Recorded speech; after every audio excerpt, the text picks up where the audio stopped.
नमस्कार दोस्तों, edu talk for you पे आप सभी का स्वागत है। आज का जो हमारा विषय है वो बहुत ही महत्वपूर्ण होने जा रहा है, क्योंकि हम बात करने जा रहे हैं एक महत्वपूर्ण विषय के बारे में, विपश्यना। विपश्यना मैंने कब शुरू किया, कहाँ से आप इसका रजिस्ट्रेशन कर सकते हैं, कितने दिन का कोर्स होता है, क्या क्या सावधानियाँ बरतनी चाहिए, विपश्यना होता क्या है। इसके अलावा अगर आप पहली बार विपश्यना करने जा रहे हैं तो आपको किन किन बातों का ध्यान रखना चाहिए, जिससे आपकी जो विपश्यना मेडिटेशन है 10 दिन का जो शिविर है उसमें आप अच्छे से पार्टिसिपेट कर सकें, बिना किसी प्रॉब्लम के, बिना किसी समस्या के। तो आइए शुरू करते हैं। जो सबसे पहली बात आती है कि विपश्यना क्या है, कैसे शुरू हुई। तो विपश्यना की शुरुआत जो है वो मानी जाती है बहुत ही पुरानी समय से, लेकिन जो इसका प्रचलन हुआ वो 2 से 2,500 साल पहले, जब गौतम बुद्ध ने इसे रीडिस्कवर्ड किया, इसे दोबारा से खोजा और एक टेक्निक के रूप में, एक मेडिटेशन टेक्निक के रूप में इसका जो है काफ़ी मान्यता मिली। अब जो महत्वपूर्ण बात आती है कि विपश्यना है क्या, किसे कहते हैं, कैसे करते हैं। तो विपश्यना एक मेडिटेशन टेक्निक है जो कि कहती है, या आप कह लीजिए कि विपश्यना शब्द का जो अर्थ होता है वो ये है कि चीज़ों को उन्हीं रूप में देखना जैसे कि वो हैं। The word vipassana means seeing things as they are. अब बात करते हैं कि ये होता क्या है। तो मेडिटेशन यानी कि विपश्यना वो है process of self purification, self observation की एक टेक्निक है। One begins by the observing the natural breath, यानी कि आप क्या कर सकते हैं, अपने श्वासों को आते हुए जाते हुए देखते हैं, और ये एक बेसिक टेक्निक जो निकल के आती है वो विपश्यना मेडिटेशन में निकल के आते। अब विपश्यना क्या नहीं है, ये भी महत्वपूर्ण प्रश्न है, इसे भी आपको जानना चाहिए। तो विपश्यना क्या नहीं है, यानी कि ये किसी भी धर्म, किसी विशेष संप्रदाय, किसी विशेष जाति को जो है प्रोत्साहित नहीं करता है, ना ही ये किसी विशेष जाति को सपोर्ट करता है, और ना ही जो है वो किसी धर्म विशेष को जो है कहता है कि आप फॉलो कीजिए। तो सबसे अच्छी चीज़ ये है। अब विपश्यना क्या है? विपश्यना क्या है? अपने आप को जानने की एक विधा है, अपने आप को खोजने की एक विधा है, एक सेल्फ ऑब्जर्वेशन टेक्निक है। जब आप अपने आप को देख पाते हैं, गहराइयों से जान सकते हैं और गहराइयों से अपने आप से जुड़ सकते हैं। अब आप पहली बार अगर विपश्यना करने जा रहे हैं तो आपको क्या करना चाहिए। तो इंटरेस्टेड हैं अगर आप, आपका रजिस्ट्रेशन हो चुका है, अब आप किसी एक जगह के लिए जो है चुन लिए गए होते हैं। वहाँ पे जो नियमावली होती है उसमें जो सबसे खास बात होती है कि आपको नोबल साइलेंस का जो है वहाँ पे फॉलो करना होता है। नोबल साइलेंस का मतलब है आर्य मौन। आपको किसी से कोई भी बात नहीं करनी होती है। इवन आप इशारों में भी किसी से बात नहीं कर सकते हैं। आप किसी को जो है उस नज़र से देख नहीं सकते हैं। आपको नज़रें झुका के चलनी होती है 10 दिन के अभ्यास में। और अनावश्यक ना ही आपको किसी से बात करना होता है, ना ही किसी भी तरह के जो है नॉन कम्युनिकेशन करने होते हैं। अब कुछ प्रमुख बातें हैं जिनका आपको ध्यान रखना होता है ड्यूरिंग द मेडिटेशन। तो सबसे पहली बात है वो है कि आपको किसी भी तरह के जीव जंतु को मारना नहीं चाहिए।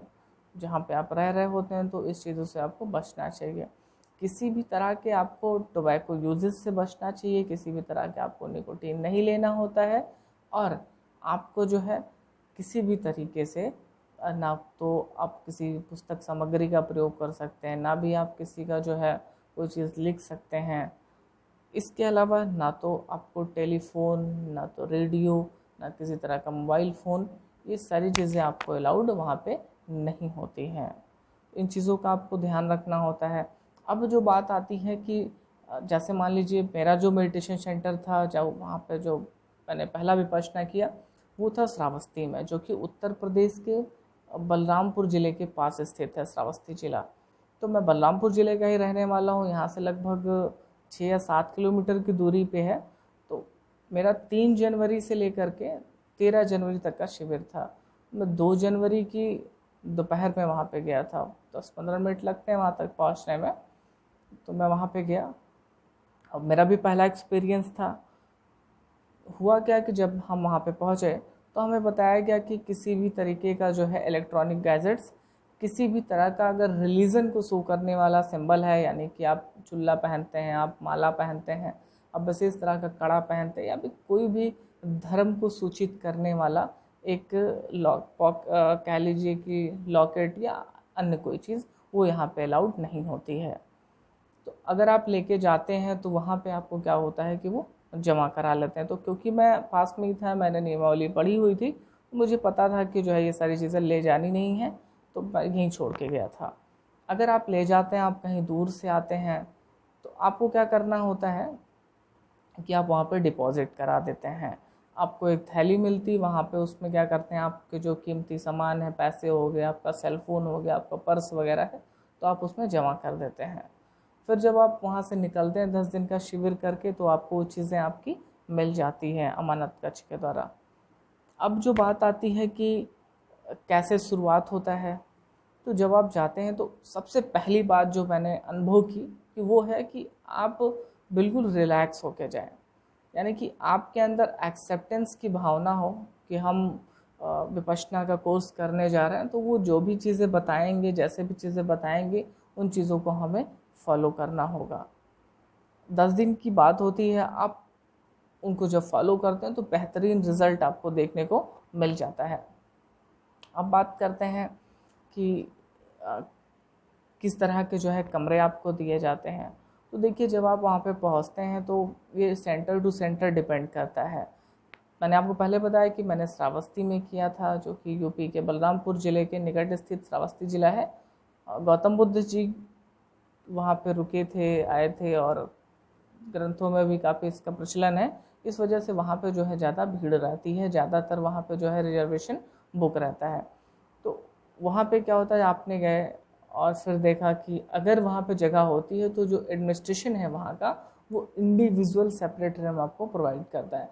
ज़्यादातर चांसेस में आपको क्या होता है कि सेपरेट रूम अलॉट कर दिया जाता है, लेकिन कई जगहों पे जहाँ पे रूम अवेलेबिलिटी इतनी ज़्यादा नहीं है, वहाँ पे क्या करना पड़ता है, आपको एक रूम में हार्डली 2 लोगों को दे दिया जाता है।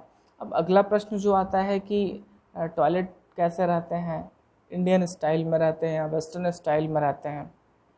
तो देखिए, जब आप पहुंचते हैं, तो जब आप अपना फॉर्म फिल करके देते हैं कि हम यहाँ से आए हैं और ये हमारा ईमेल है और ये चीज़ें जो है करनी थी हमें, तो वो क्या करते हैं, फिर चेक करते हैं, आपकी प्रेफरेंस पूछते हैं आपसे कि आप इंडियन टॉयलेट लेना चाहेंगे या वेस्टर्न टॉयलेट लेना चाहेंगे।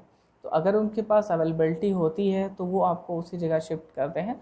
और कई बार या कई लोगों से जब मेरी बात हुई, वहाँ पे जो लोग आए थे श्रावस्ती विपश्यना में, तो उन्हें बताया कि कई सारे जगह पे तो ऐसा है कि वो दोनों तरह की सुविधाएं होती हैं। अगर आप वेस्टर्न टॉयलेट यूज़ करना चाहते हैं या फिर ईस्टर्न टॉयलेट यूज़ करना चाहते हैं, तो दोनों की जो अवेलेबिलिटी वहाँ पे होती है। अब बात करते हैं कि फूड कैसा होता है। तो फूड क्या है कि आपको बिना लहसुन और प्याज का बना हुआ खाना मिलता है। टोटल वेजिटेरियन खाना आपको मिलता है। वो डिपेंड करता है कि किस सीज़न में आप गए थे। तो जैसा कि अगर आप ठंडक में जाते हैं तो जो ज़्यादातर सब्जियां ठंडक में उगती हैं वो आपको खाने को मिलेंगे।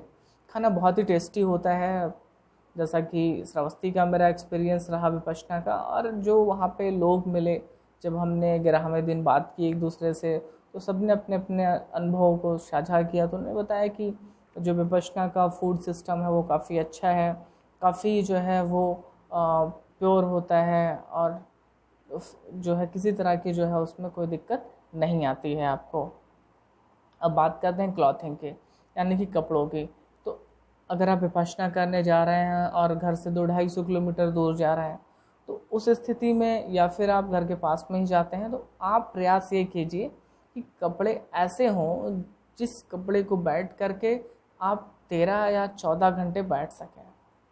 देखिए, लगभग आपको 11 घंटे 12 घंटे मेडिटेशन करना होता है एक दिन में, और अचानक से इतना लंबा बैठना, इतनी लंबी सेटिंग लेना शायद सबके लिए जो है आसान बात नहीं हो पाती है। तो उसमें क्या किया जा सकता है कि जो आपके कपड़े होते हैं, जो आपकी जो क्लॉथिंग होती है, वो बहुत हेल्प करती है। तो कपड़े ऐसे लेके जाएं जिसे पहन करके आप बैठ सकें आराम से, ताकि आपको किसी तरह की असुविधा महसूस ना हो। अब एक प्रश्न और है यहाँ पे कि लॉन्ड्री सिस्टम होता है या नहीं होता है। तो मेरा एक्सपीरियंस श्रावस्ती का मैं बता सकता हूँ आपको कि श्रावस्ती में क्या था कि लॉन्ड्री सिस्टम था। अगर आप चाहते थे कि आपके कपड़े बाहर से धुल के आएँ तो आप क्या करते थे, जो आपके धम्म सेवक होते थे उनसे मिलते थे और इशारों में आप लिख के दे सकते थे उन्हें उनके सामने ही कि जो है हमें ये चीज़ें हैं और हम अपने कपड़े धुलवाना चाहते हैं, तो वो जो है आपके कपड़े काउंट करके और भेज देते थे। तो मेरा तो सजेशन यही है कि आप कपड़े कम लेके जाएं, हल्के लेके जाएं, जैसे कुर्ते पैजामे होते हैं, टी शर्ट वगैरह हैं, तो जो धुलने में भी आसान होते हैं और जल्दी से सूख जाते हैं। अगर आप इन सब झंझटों से बचना चाहते हैं तो आप 3 या 4 जोड़ी कपड़े लेके जाएं, जिससे आप अल्टरनेट डेज पे धो सकते हैं और उन्हें बदल सकते हैं। अब बात करते हैं, हाँ, किसी तरह का म्यूज़िक अलाउड नहीं होता है, आप कोई पुस्तकें नहीं पढ़ सकते हैं, किसी तरह की चीज़ें जो है अब लिखना वगैरह सब प्रोहिबिटेड होता है।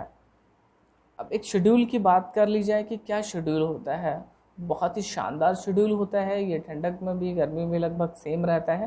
तो 4 बजे जो होता है वो हमें उठना पड़ता है। अब एक जो महत्वपूर्ण चीज़ है कि हम बोल नहीं सकते हैं, तो कैसे वो हमें उठाते हैं।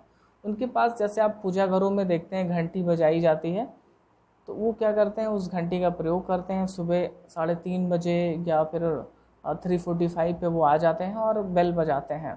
तो बेल की आवाज़ से ही आपको उठना होता है। उसी बेल की आवाज़ से ही फूड के लिए आपको जाना पड़ता है, मेस में जाना पड़ता है, और उसी बेल की आवाज़ से फिर आप अपने घर को वापस, अपने जो रूम अलॉट होता है वहाँ पे वापस लौट के आते हैं। तो मेरा जो एक्सपीरियंस रहा इन सारी चीज़ों को लेकर के बहुत शानदार रहा। अब लास्ट में हम आपसे इतना कहना चाहते हैं कि बहुत सारी चीज़ें होंगी जो मैं नहीं बता पाया होगा, हो सकता है मुझे इस समय याद ना रही हो, या फिर वो चीज़ें मैं आपसे ना शेयर कर पाया हूँ। तो अगर आपका कोई प्रश्न होता है, आपको लगता है कि नहीं ये चीज़ें भी हमें बताइए आप, तो आप कमेंट बॉक्स में ज़रूर बताएं। तो जितने भी क्वेश्चन ज़्यादा से ज़्यादा आएंगे उन सब का एक सेपरेट वीडियो बनाया जाएगा और वहाँ पे हम क्या करेंगे, उन सारे क्वेश्चंस का आंसर देने का प्रयास करेंगे। तो जुड़े रहिए एडू टॉक फॉर यू के साथ, देखते रहिए एडू टॉक फॉर यू। नमस्कार दोस्तों, थैंक यू दोस्तों।